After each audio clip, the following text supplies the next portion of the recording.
Bueno, pues nos encontramos ahora con Fernando Rodríguez Doval, mejor conocido como Fer Doval, ¿no? Que es como tu identificativo. ¿Cómo estás, Fernando? Muchas gracias. Bien, bien, Javier, muchas gracias a ustedes. Qué bueno.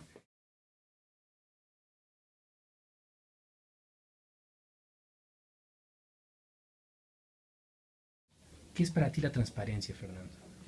Bueno, yo creo que la transparencia, al igual que en general la lucha contra la corrupción y la lucha por la rendición de cuentas, es el elemento indispensable para poder hablar de una democracia. En una democracia hay varios principios. Un principio es la limitación del poder.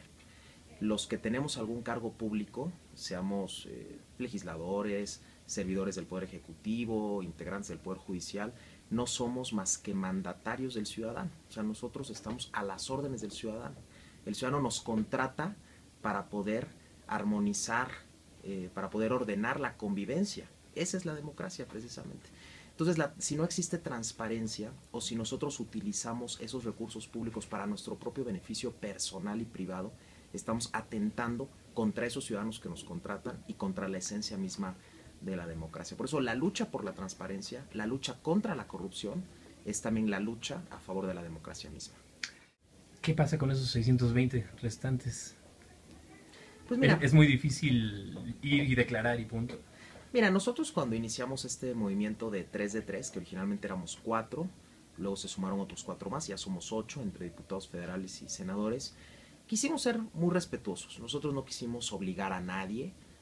Nosotros queremos respetar las razones o los motivos, la mayor parte de ellos siempre enfocados en el tema de seguridad, de aquellos que no quieren hacer público su patrimonio. Y ojo, no es nada más el patrimonio, es también sus intereses, que no necesariamente es lo mismo. Yo creo que lo que los ciudadanos tienen todo el derecho a conocer y nosotros tenemos la obligación de informar, no solamente cuánto tenemos, qué propiedades tenemos, qué coches tenemos, cuánto dinero hay en nuestras cuentas de banco, también qué intereses tenemos. Todos tenemos intereses. Aquí nadie puede decir que es inmaculado, no, más que inmaculado, que es completamente aséptico, inocuo, que no todos tenemos amigos, todos tenemos compadres, todos tenemos familiares que trabajan en alguna industria, que están relacionados con algún sector. Eso no está mal. Lo que está mal es cuando nosotros legislamos no a favor del interés general, sino a favor de esos intereses parciales. Por eso la ciudadanía tiene derecho a saber qué intereses representamos cada uno de nosotros o con qué intereses estamos vinculados, para que eventualmente, si llegara a darse una discusión donde entrara ese conflicto de interés, pudiéramos excusarnos de participar en ella. Aquí pues obviamente abordamos en la Cámara temas muy delicados. Aquí hacemos normas que serán de observancia general, que todos tendrán que cumplir, y si nosotros no defendemos el interés general sino un interés particular, estamos nuevamente atentando en contra del ciudadano y en contra de la esencia misma de la democracia.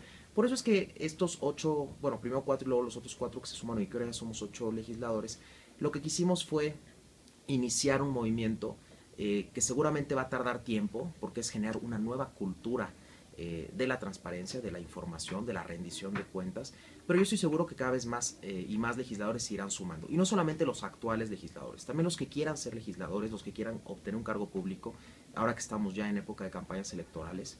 Yo creo que tenemos o tienen ellos esa magnífica oportunidad para darle a conocer a la ciudadanía la información que la ciudadanía tiene todo el derecho a conocer. Insisto, que no solamente es cuántos bienes tienes, sino con qué tipo de intereses eventualmente estás vinculado y eventualmente pudieran entrar en conflicto con tu labor ejecutiva, administrativa o legislativa. Oye, vámonos un poco atrás. Eh, Eres marista, ¿verdad? Sí, sí, estudié 12 años con los hermanos Maristas, primero en el Instituto México y luego en el Centro Universitario México, la primaria, la segunda y la preparatoria. Te tengo que advertir, voy a ser muy parcial. Yo soy lasallista. Ok. Así es que bueno, pero vamos a charlar muy a gusto. Sí, claro. No, qué pasó en esta parte de tus estudios, ¿no? En una escuela marista, en una escuela, pues, de alguna manera con una línea religiosa, ¿no? Que te traza valores, como sabemos, muy estrictos. Y estudiando tu trayectoria y tu vida, pues parece que esos valores tuvieron mucho que ver. Pues mira, algo que yo le aprendí mucho a los hermanos maristas, por un lado era formarte en esos valores, es decir, era una educación de alta calidad que no solamente te transmitía conocimientos, sino que también te trataba de transmitir valores, virtudes, ¿no? Virtudes, por ejemplo, como la formalidad, la puntualidad, la honestidad. Eso es algo que yo aprecio mucho en los hermanos maristas, que además era una orden religiosa, o es una orden religiosa cuya educación siempre era muy plural, es decir, no imponían una línea ortodoxa, dogmática de pensamiento, sino que respetaban mucho las diferencias y sobre todo tenía una amplia base social. Ahí con los hermanos maristas había desde el estudiante de una familia adinerada, potentada, hasta el de recursos económicos muy limitados que obtenía algún tipo de apoyo económico de la propia institución. Esto también pues, nos ayudaba a todos los que estudiábamos a poder convivir con las diferentes sensibilidades que hay en México, y yo en ese sentido pues, siempre le estaría agradecido a los hermanos maristas por esos 12 años de educación. Oye, pero además, no nada más fueron 12 años, pues así, de pasadita, ¿no? Con 10 de promedio en la preparatoria, en la prepa, en el momento donde muchos andan como de un lado a lado y no saben ni qué, tú 10 cerrado, 10 de promedio, sin moches y sin nada. Sin nada, sí. Me gustaba mucho estudiar, la verdad. Era un ambiente muy agradable el que había en el Centro Universitario de México, en el CUM. Los maestros, pues, podías tener muy buena relación con ellos. Había una gran camaradería, una gran fraternidad entre los alumnos. Entonces era un espacio, era un medio ambiente que propiciaba que cada quien lo aprovechara como mejor quisiera. Había quienes lo aprovechaban mucho en el deporte, por ejemplo. El México, los institutos méxicos, los maristas siempre eran muy competitivos también en todos los torneos deportivos que había, y había quienes los aprovechábamos, digo, sin descuidar esa parte a lo mejor del deporte y de la diversión, pero quienes lo aprovechábamos también más pues en el estudio, ¿no? Que también los maristas eran muy exigentes a la hora de calificar, ¿no? Entonces, bueno, pues a mí me adquirí con ellos ese hábito y bueno, pues pude tener esa fortuna de tener muy buenas calificaciones. ¿Te acuerdas de la porra del México o del CUM? De la porra, no, no, no, no. Bueno, seguramente cambiaba de torneo en torneo, ¿no? Pero no recuerdas tú cuál era la porra del México o del CUM. Bueno, sí, del México había una que era el glorioso Instituto México, México, ra, ra, ra. Exactamente. Sí. El CUM como tal, no recuerdo yo que tuviera una porra, pero el México al menos era esa. Nosotros era Ulsa, Ulsa, Indivisa Manet, Águilas Lasalle, Águilas Lasalle, Lasalle. Ah, ya. Había mucha relación, incluso en el mismo modelo pedagógico entre maristas y lasallistas. Los lasallistas son anteriores a los maristas, pero incluso Marcelo Champañat, el fundador de la congregación marista, siempre estuvo inspirado en Juan Bautista de Lasalle, ¿no? Entonces yo creo que el modelo de alguna manera se replica en una época de tiempo similar, ¿no? Siglo XVII, XVIII, XIX, incluso en el caso de Marcelino. Entonces yo creo que pues había una afinidad generacional, digamos, ¿no? Pero en esta época ya de bachiller, ¿no? A los 16 años entras al PAN, ¿no? Ya tienes 18 de panista. Así es. ¿Por qué? ¿Qué pasó? Este chavo estudioso, este chavo de 10, ¿y en qué momento volteas al partido? Mira, cuando yo tenía 16 años, yo iba en cuarto de preparatoria. Uh-huh. Era la primera vez que se iba a elegir jefe de gobierno aquí en el Distrito Federal, 1997. Situémonos en esa época, era una época de crisis económica, ¿no? Habíamos pasado un par de años antes menos. El error de diciembre, con todas las consecuencias negativas que trajo, destrucción de clase media, muchísimos mexicanos tuvieron que irse a otro país, muchísimas familias destruidas precisamente por eso. Era una época también de mucha violencia política, los 90s, el conflicto armado en Chiapas, el asesinato del cardenal Posadas, de Colosio, de Ruiz Massieu, de inestabilidades de todo tipo, ¿no? Y ese año 97 no solamente se elegía por primera vez al jefe de gobierno del Distrito Federal, sino que también había una elección federal donde por primera vez existía la posibilidad de que el PRI dejara de tener mayoría absoluta en la Cámara de Diputados. Y obviamente para los jóvenes de mi edad, o para muchos jóvenes de mi edad, en esos momentos el PRI representaba, digo, no me gusta hacer maniqueo, pero representaba un poco aquello contra lo cual nosotros luchábamos: autoritarismo, crisis política, violencia política, crisis económica, violación de derechos humanos, represión. Y frente a ese PRI, pues estaba, insisto, no me gusta hacer maniqueo, pero cuando eres joven un poco así lo ves. Frente a ese PRI estaba el PAN, que era una alternativa democrática, era un partido honesto, era un partido donde gobernaba, hacía bien las cosas, que tenía liderazgos tan importantes en esa época como Luis H. Álvarez, como Diego Fernández de Ceballos, como Francisco Barrio, como Carlos Castillo Peraza, que fue el candidato del PAN en esa elección a jefe de gobierno. Entonces, pues me empecé a involucrar en la campaña de Carlos Castillo Peraza, que además era un hombre con el que yo me identificaba mucho porque era un amante también del conocimiento, era un hombre muy sabio, era un filósofo que escribía, que daba conferencias, era un hombre con una enorme inteligencia, ¿no? Entonces, pues su figura me atrajo mucho para participar en el partido, y en ese momento te podías afiliar al PAN desde los 16 años, después se cambió el estatuto y hasta los 18 te podías convertir en miembro activo. En ese momento sí se aceptaban desde los 16. Yo me afilié y bueno, pues aquí sigo, como bien dices, 18 años después ya. ¿Qué tal? Oye, vamos a un espacio de preguntas de tu vida y de tu profesión. Vamos a llamarle con curul y sin curul, ¿ok? Con curul, lo más osado que has hecho. Lo más osado, pues yo creo que vengo de hacerlo ahora, que fue pedir que le cancelen el registro al Partido Verde Ecologista de México por violar sistemáticamente la ley. Y lo más osado sin curul. Lo más osado sin curul, yo creo que haberme echado 3.300 kilómetros en carretera en 7 días, cuando yo tenía 21 años. Con curul, lo que nunca harías. Recibir un soborno o un moche. Y sin curul.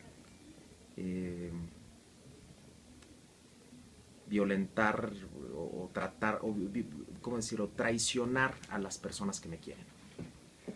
Con curul, la mejor elección. Pues para mí, desde el año 2009, que fui electo diputado local en la Asamblea Legislativa, en un distrito de mayoría, después de una intensa campaña. Y sin curul, tu mayor elección.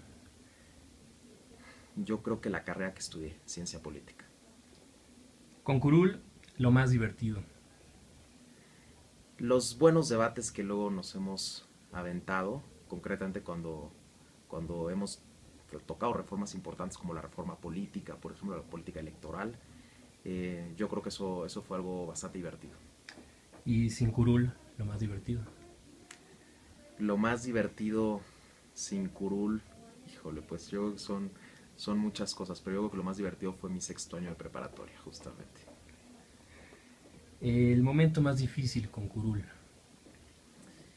El momento más difícil con curul, yo creo que fue cuando perdimos la elección del 2012. Para mí era una transición, porque yo estaba saliendo de ser diputado local y convertirme en diputado federal, pero fue una elección muy complicada donde el PAN se fue al tercer lugar, perdimos gobierno federal, perdimos muchos espacios de poder. ¿Y lo más difícil sin curul? Cuando se murió uno de mis mejores amigos, cuando yo iba en la universidad, yo tenía 20 años y uno de mis mejores amigos se mató en un accidente de tráfico. En la vida, ¿por qué votas a favor? Pues yo creo que votas a favor de todo aquello que te hace ser feliz, que te perfecciona, y que te lleva al bien. ¿Y por qué votas en contra? Pues de todo aquello que de alguna manera te separa de eso, aun cuando tenga apariencia de que te lleva ahí y por lo tanto se convierte en una tentación. ¿Qué te saca una sonrisa, Fernando? ¿Perdón? ¿Qué te saca una sonrisa? ¿Qué me saca una sonrisa? Pues yo creo que el ver cómo se mete el sol después de una tarde muy soleada, ¿no? Me llena de alegría, me llena de buena vibra, y eso pues me pone de buen humor, ¿no? ¿A qué le lloras? ¿A qué le lloro? Pues yo creo que a ver que todavía, a pesar de todo lo que se intenta hacer desde el poder, desde la sociedad, pues sigue habiendo muchísima injusticia y muchísima corrupción. ¿A quién admiras? ¿Vivo o muerto? Pues mira, yo te diría que muertos admiro a 3 personajes, ¿no?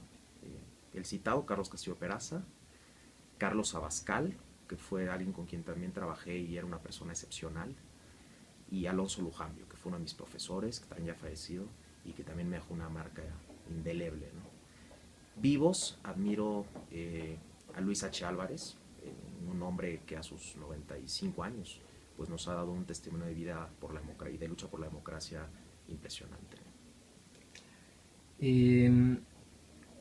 ¿Tu mayor defecto? Mi mayor defecto, yo creo que a veces puedo ser un poco cuadrado, ¿no? Un poco rígido y eso me lleva quizás a no descubrir muchas cosas que hay en la vida, ¿no? ¿Y tu mayor virtud? Pues mira, no me gusta decirlo, yo creo que lo deberían decir otros, ¿no? Pero mi mayor virtud quizás pueda ser la perseverancia. México hoy. Una situación muy complicada, eh, al borde del estallido social, pero con mucha gente que a pesar del enojo mantiene la esperanza y por la cual debemos de trabajar. Vámonos palabra por palabra, ¿te parece? ¿Ok? Impunidad, Un lastre que impide que nuestro país avance. corrupción, Lo peor que puede pasar en la política y en general en la vida pública y social. democracia, Una aspiración que se construye todos los días. transparencia, Obligación de todo servidor público. libertad de expresión, Característica sustancial consustancial a la democracia. el PRI, Corrupción. PAN, Cambio y esperanza. PRD, Desorden y caos. Movimiento Ciudadano, Franquicia política. Alonso Lujambio, Maestro y amigo. traición, ¿Perdón? traición, Traición. Lo más bajo que puede hacer un ser humano. amistad, El deseo de querer la felicidad del otro. tu comida favorita, La española. tu rincón favorito, Yo creo que mi cuarto. Mi habitación donde tengo mi escritorio y puedo trabajar y leer a gusto. tus hobbies, Pues mira, cuando tengo tiempo juego fútbol, o al gimnasio y me gusta leer y ver series. tu serie favorita, House of Cards. tu libro favorito, Mi libro favorito, pues mira, he leído varios. Hay uno que me marcó, que fue El Ulises Criollo de José Vasconcelos. Otro que me gustó mucho fue 1984 de George Orwell. tu equipo favorito de fútbol El Real Madrid. y mexicano, Cruz Azul. ok, la política, Pues es una actividad necesaria para ordenar la convivencia y dirimir los conflictos de forma pacífica. el amor, Es el deseo permanente para buscar de manera efectiva el bien de otra persona. la vida, Pues es la condición para poder, la condición sin la cual no podríamos experimentar todo lo demás. Dios, Y por lo tanto el primer derecho. Dios, pues el ser más importante y el ser que nos creó. Fernando es incorruptible, Intenta hacerlo. Todos podemos caer. Aquí no existimos ángeles ni demonios, pero por lo menos Fernando intenta no serlo. avión o helicóptero, Avión, pero generalmente uso más el automóvil. si no fueras político, Pues mira, yo creo que probablemente sería abogado. O sea, abogado litigante, privado, seguramente. O si no, tal vez me pondría a escribir y sería escritor, ¿no? Pero bueno, siempre yo creo que cualquier profesión entra en contacto con lo público. Y en ese sentido, como decía Aristóteles, todos de alguna u otra manera somos políticos. ¿crees que México en algún momento pueda llegar a ser la región más transparente, como en algún momento lo dijo Carlos Fuentes? Mira, si no lo creyera, no me dedicaría a esto. Yo creo que esa es la aspiración que nos debe mover. Hemos visto muchas sociedades que después de una situación de terrible corrupción moral, política, espiritual, de desolación económica, lograron salir adelante y hoy son potencias mundiales, ¿no? Yo creo que por supuesto México lo puede hacer, no tiene por qué ser la excepción, pero requiere un trabajo sistemático de todos nosotros, ¿no? No se tendría que quedar en ese libro de Carlos Fuentes. No, yo creo Sería injusto. que exactamente, tenemos que aspirar a hacerlo. ¿Eres el mismo chavito que llegó al PAN de 16 años, como en esa foto que has publicado, con tu gorra, tu chamarra, tu mochila. ¿Eres el mismo Fernando hoy? Hoy, después de estos 18 años en el PAN. Mira, yo creo que todos vamos evolucionando, cambiando, adquiriendo conocimientos, adquiriendo experiencias, conociendo muchas personas, ampliando tu propio criterio, pero debemos de buscar que esos ideales que en algún momento, en mi caso a los 16 años, pero que en otros casos a otras edades, nos llevaron a tomar la decisión de participar en un partido político o participar en la política, que esos ideales se mantengan, ¿no? Porque cuando esos ideales terminan y te mueven otro tipo de aspiraciones más materiales, pues entonces realmente tu participación deja de ser genuina. ¿Has cumplido hasta hoy? Lo he intentado, ¿no? No soy yo quizás quien deba decirlo, seguramente me he equivocado muchas veces, seguramente he cometido muchos errores, pero al menos he tratado de hacer las cosas de la mejor manera. ¿Qué sigue? Vas a cumplir en unos días 35 años. ¿Qué sigue para Fernando en la política? Pues mira, yo me gustaría seguir participando, es una vocación, la carrera política o la profesión política es una vocación y vocación significa llamado, ¿no? Entonces yo veo esto como un llamado, seguiré participando, ¿en dónde exactamente? Aún no lo sé, pero estoy seguro que estaré participando en la vida pública, seguramente a través de mi partido, seguramente pues, a través de la gente que he podido conocer, con la que he podido construir en estos 6 años como legislador, pues, seguirá habiendo proyectos en los cuales apoyar. Ok. Fernando, pues muchas gracias por esta entrevista. No, al contrario. Muchas gracias a ustedes. Un gustazo, de verdad. Pues a todos los amigos lectores de Publimetro, les quiero mandar un saludo muy afectuoso y decirles que me gusta mucho este medio de comunicación. Es una publicación que nos da siempre información en muy pocas palabras, información muy útil. Y bueno, pues que yo soy Fernando Rodríguez Doval y que en mí tienen una persona que está interesada en poder hacer mejor las cosas y en poder servir a los ciudadanos. Fer, bueno, ahora llegamos al momento de Selfie Secret. ¿Cuál es tu Selfie Secret? Pues yo creo que es el estar pegado demasiado al celular, a veces revisando el Twitter, a veces viendo qué novedades hay en internet, o a veces viendo si alguien te escribió en el WhatsApp, en el BlackBerry Messenger, y eso pues en ocasiones me ha generado estar alejado quizás de personas con las que tendría que estar más cerca, ¿no? Esa es una manía que quiero corregir, aunque también es cierto que es una forma también de aprovechar las nuevas redes, los nuevos instrumentos, las nuevas herramientas de comunicación que nos permiten pues también estar más enterados de lo que está pasando en el mundo y en nuestro país, ¿no? Ok, gracias. Selfie Secret.